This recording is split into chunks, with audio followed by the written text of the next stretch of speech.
The next tip that I'm going to share is the real sauce, so please lend me your ears, okay? When you're applying skincare on your face, pat as opposed to rub. I learned this, I think, 6 years ago, and I did not take it serious.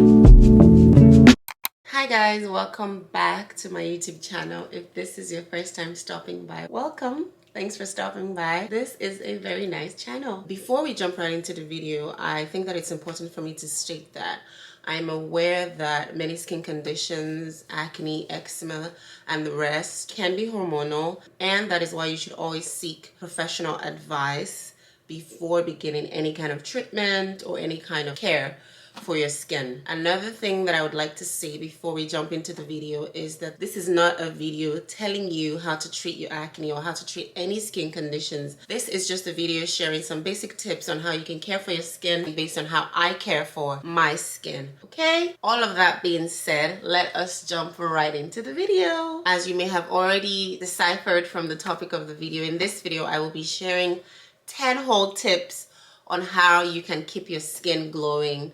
And these are just things that I do to care for my skin and that I've found to be helpful over time. And so these are things that I've done over time and that I found out that they have contributed heavily to the health of my skin. The first tip I'm going to be sharing is to keep your skincare routine simple. You want to keep your skincare routine as simple as possible. So say for example, you're treating acne and you're treating hyperpigmentation, right? You want to use only one active at a time. What I mean by using one active at a time is you can choose to use your acne products in the morning for your skincare routine in the morning, and then you use your hyperpigmentation products for your nighttime routine. That way you give both of these actives room to work by themselves. Keeping your skincare routine absolutely simple, literally as simple as possible, is important because we often forget that our skin is an organ on its own, that you don't want to bombard it with 3, 4, 5 actives at a time because you're using all of these products and you expect results, right? But if the skin is having to respond to 4, 5, 6 actives at a time, it will tell you that it doesn't like what you're giving to it. And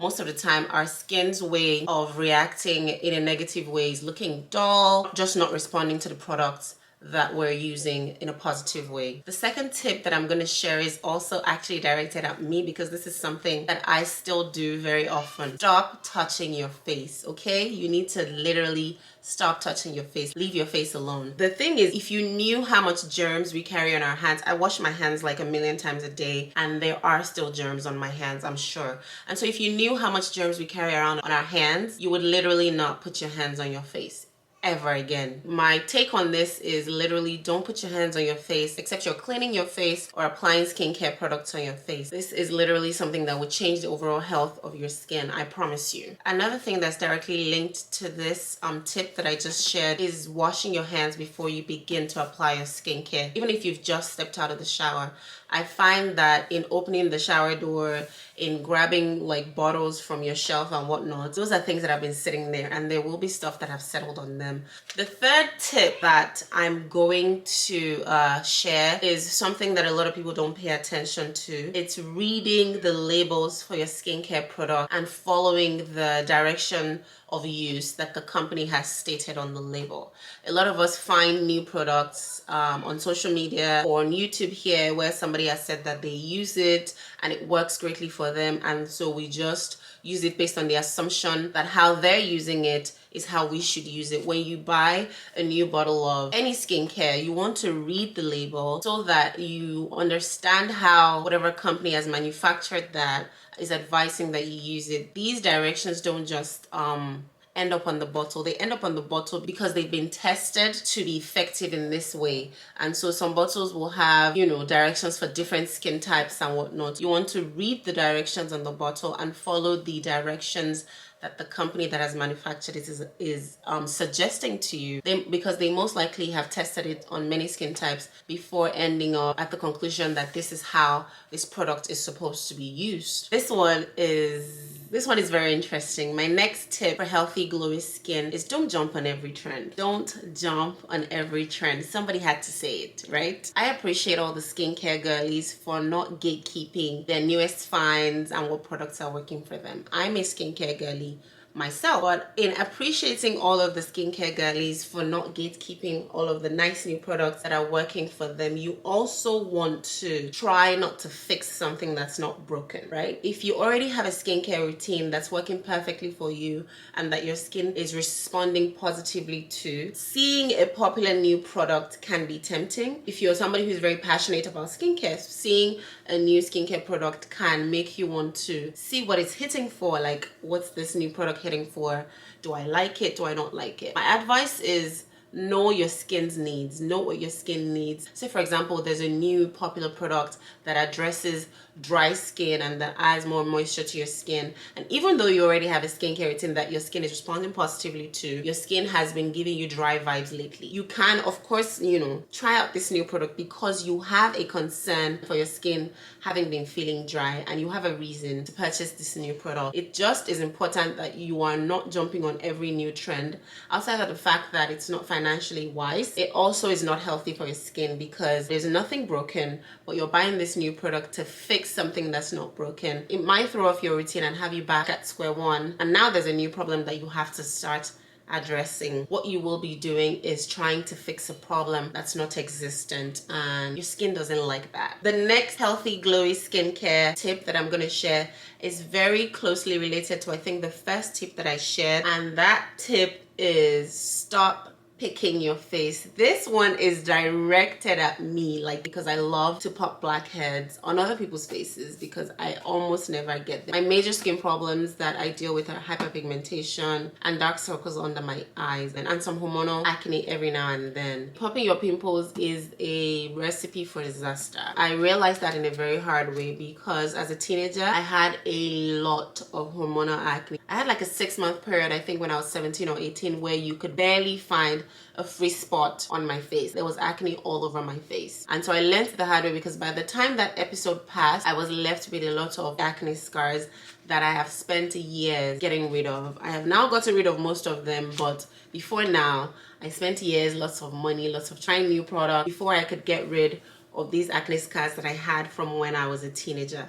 So please don't pick your face. If you absolutely have to pop a blackhead or take something out that's like, visible and obstructive, either go to a professional or use the right tools. Other than the fact that you're actually putting germs on your face, it is a recipe for long-lasting dark spots. The next tip that I'm going to share is sunscreen related. I know that, this is expected in a video like this. Apply sunscreen on all of the exposed parts of your body. And let's move away from face care. It's been a lot about face care. You want to apply sunscreen on all of the exposed part of your body. So you have the Super Goops, the Black Girl sunscreen, those are the two that I use. I know that there's a lot of, nice sunscreen brands that everyone is using now for the face. But you also want to make sure that if you're wearing like, a short sleeve shirt or, how I have my top now, you want to make sure that there's sunscreen all over here. I do have a sunscreen brand that I use for my body, but I cannot remember the name right now for the life of me. I recently started to apply sunscreen on my feet because my feet are always exposed, especially in the summer where I'm not wearing sneakers and I'm not wearing socks and I'm just wearing slippers or sandals. You want to apply sunscreen on your body as well, like, on your back where, it's typically exposed. Don't stop at applying sunscreen just on your face. And so after moisturizing, you want to endeavor to apply sunscreen on your body as well. You definitely want to make sure that you're giving the rest of your body some TLC as well. The next tip that I'm going to share is the real sauce, so please lend me your ears, okay? When you're applying skincare on your face, pat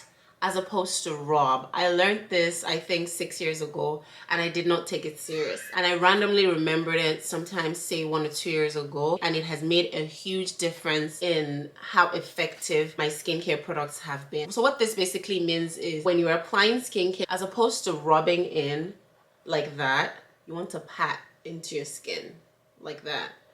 You want to gently pat into your skin. It gives the products the opportunity to gently make their way into your pores in the way that it needs to for it to be effective. It's a tip that's not very popular, but it's a tip that's extremely effective. You don't want to shove it into your pores.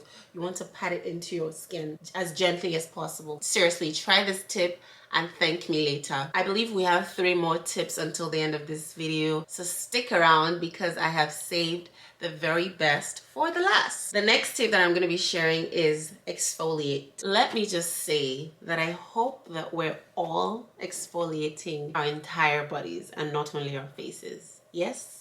Okay, we pay so much attention to our faces. What you don't want to do is over exfoliate your body and cause your skin to feel stressed. You want to do gentle exfoliation. So yes, exfoliate your skin, but no, don't try to tear it off. That's not what's going to make the exfoliation effective. It's what your exfoliation schedule is. You want to learn your skin. You want to learn what your skin likes and how often you need to exfoliate. That way you don't have to feel the need to over exfoliate when you do exfoliate. What exfoliation does is it helps you get rid of dullness caused by dead skin cells and gives room for new skin cell turnover. This next tip is a tip that's directly related to a mistake that a lot of busy people make. Don't go to bed with your morning time skincare still on your face, because if you're doing your morning time skincare right, your last step is your sunscreen. This means that you're going to bed with some sunscreen on your face, and that is a recipe for breakouts, to say the very least. Even if it's cold or you're tired or whatever and you don't take a shower at night, please take off the skincare that you had in the morning because you have sunscreen on your face and you want to give your skin a break. Take off the skincare from the morning and do some simple, sometimes when I'm tired, even if it's just washing my face, I'm putting some moisturizer on my face. No extra, no actives, nothing. Just washing the skincare from the morning off my face and just putting some moisturizer on my face. We are almost at the end of the video because I'm about to share my last tip for healthy, glowy skin. Drum roll. The last tip that I'm going to be sharing is a tip that I think that we all know, but we sometimes do not take as serious as we need to. And it is to please drink your water. Literally, drinking water will change your life. Other than the fact that drinking water changes your health generally, it would turn the health of your skin around. I think that the best skin that I've had yet is earlier this year. And the one thing that I can remember doing so religiously is drinking, like, no cap, like 6 or 7 of my water cup daily. Ladies and gents, please drink your water. Water will change your life, literally. What drinking water does for your skin is it hydrates your skin from the inside out. If your skin is hydrated from the inside, this then makes more room for all of the products that you're using to work better because they have support. You can literally pack on all of the hyaluronic acid in the world, but if you're not drinking enough water, you're leaving way too much of the hydration work to your hyaluronic acid, and that's not fair. I think this brings us to the end of the healthy, glowy skincare tips video. I hope that you learned a thing or two from this video, and I hope that some of the things that you already knew before this has been a good reinforcement to continue doing them or to pick them back up, because these are tips that are really good for your skin and that will help improve the health of your skin in a magnificent way. Thank you for watching this video. I truly hope that it was beneficial for you. As always, please like, share with your network, and subscribe to my YouTube channel. I always say that your subscriptions make the success of this baby channel even remotely possible. I appreciate all the support so far. Until my next video, toodles!